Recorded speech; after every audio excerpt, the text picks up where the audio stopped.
Saya ke Mama Yohana dulu. Mama, saya lihat di belakang Mama itu ada foto ya. Itu foto Ricky Kambuaya, bisa ditunjukkan?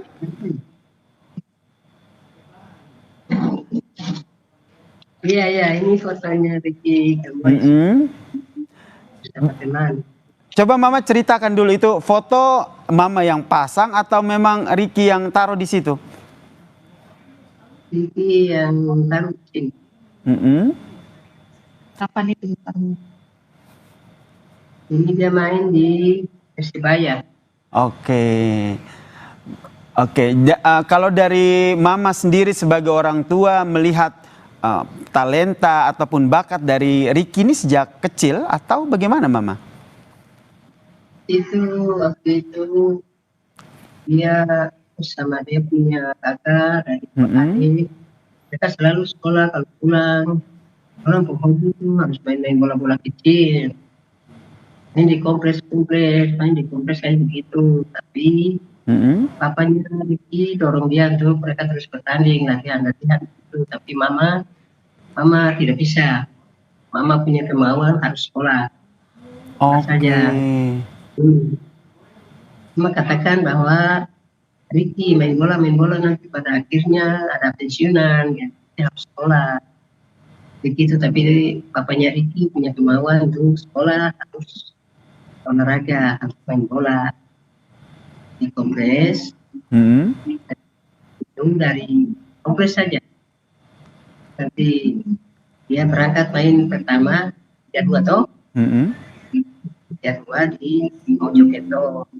Oke, jadi waktu kecil suka main bola tapi tetap harus sekolah dulu ya, diselesaikan begitu.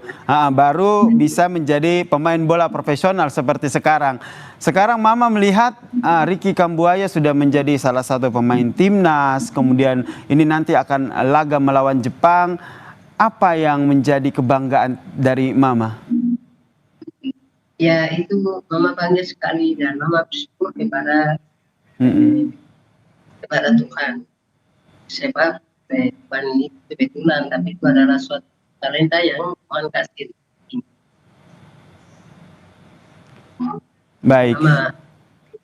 Saya ke Bung Binder. Bung Binder, kalau kita lihat ini apa yang disampaikan oleh Patrick oleh PSSI, yaitu Ketum PSSI Erick Thohir yang bilang timnas Indonesia akan bermain all out begitu. Anda membacanya all out di sini seperti apa? Ya, all outnya artinya bermain sebaik mungkin. Bermain sebaik mungkin dan bermain lepas. Karena kan sudah dipastikan lolos ke round 4. Tapi seperti yang juga saya jelaskan sebelumnya dengan Anda di Kompas TV, bahwa pertandingan lawan Jepang itu kan bukan uji coba atau bukan formalitas. Ya, jadi apa yang dikatakan oleh Ketua Umum PSSI Pak Erick Thohir ya betul. Harus all out artinya tetap mainnya serius. Kalau soal strategi itu kan kita perlu menunggu dari Patrick Kluivert mau main strateginya seperti apa. Pertimbangannya banyak kalau mau main menyerang, ya kan? Karena melawan tim yang produktif di round 3 ini, tim yang dijuluki mesin gol ini Jepang. Mereka main bola bukan untuk possession, tapi mereka main bola untuk cetak gol dan menang. Jadi kalau soal strategi ini, saya pikir kalau mau main menyerang tentu pertimbangannya sangat banyak. Kalau mau main defend and counter itu lebih ideal, tapi kita tunggu nanti strateginya seperti apa. Dan soal match fitness dari para pemain ini lebih penting lagi, Mas. Karena lawan China itu kan habis-habisan tuh. Main di GBK, ya kan, karena butuh kemenangan. Nah, jadi saya pikir kalau soal line up, nanti tergantung lagi asesmen dari tim kepelatihan atau meskipun dari Patrick Kluivert sendiri bilang bahwa tidak akan terlalu merubah komposisi pemain ya. Ya betul, tapi kan bisa saja nanti last minute ada pemain yang tidak fit, kan bisa saja Mas. Kan mereka masih menjalani latihan hari ini juga kan. Nah ini yang kita harus tunggu. Kalau soal tidak akan banyak perubahan, ya betul. Saya tidak yakin akan ada banyak perubahan. Karena walaupun ini bukan pertandingan yang menentukan lagi, karena timnas Indonesia kita sudah lolos ke round 4, tapi kan perlu juga menjaga chemistry di antara para pemain, iya kan?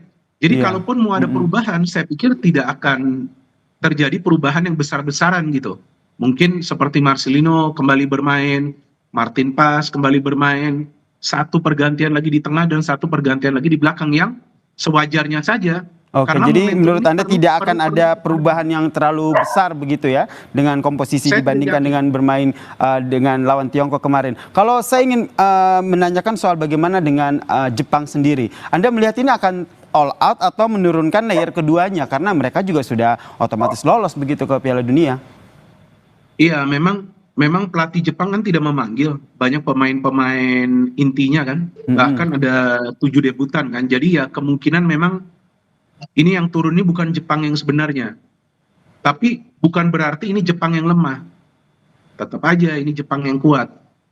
Karena konsep permainan Jepang itu tidak berubah. Lawan Australia, oke betul, Australia bisa menang. Hasil akhirnya Australia menang, tapi Jepang itu mengurung Australia. Dan memang Australia itu dengan pelatih baru mereka nih, Popovich kan sebelumnya kan pelatihnya beda tuh. Graham Arnold. Setelah lawan Indonesia kan dia diberhentikan, kemudian masuk nih Popovich. Nah, strategi Popovich ini memang bertahan counter. Seperti yang mereka lakukan lawan timnas kita tuh. Waktu mereka menang telak kan banyak counter. Jadi memang Australia ini pintar dalam bertahan. Sehingga mereka kebobolan.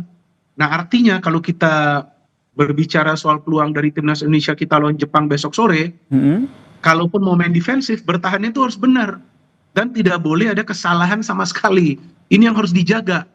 Kalau bisa mencontoh apa yang dilakukan Australia, pada saat bermain di Jepang juga, kan Australia menahan imbang. 0-0.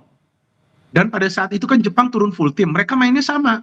Bertahan, counter. Jika timnas kita bisa mencontoh permainan dari Australia, walaupun materi pemain kita beda dengan Australia, bisa saja timnas Indonesia kita mencuri poin.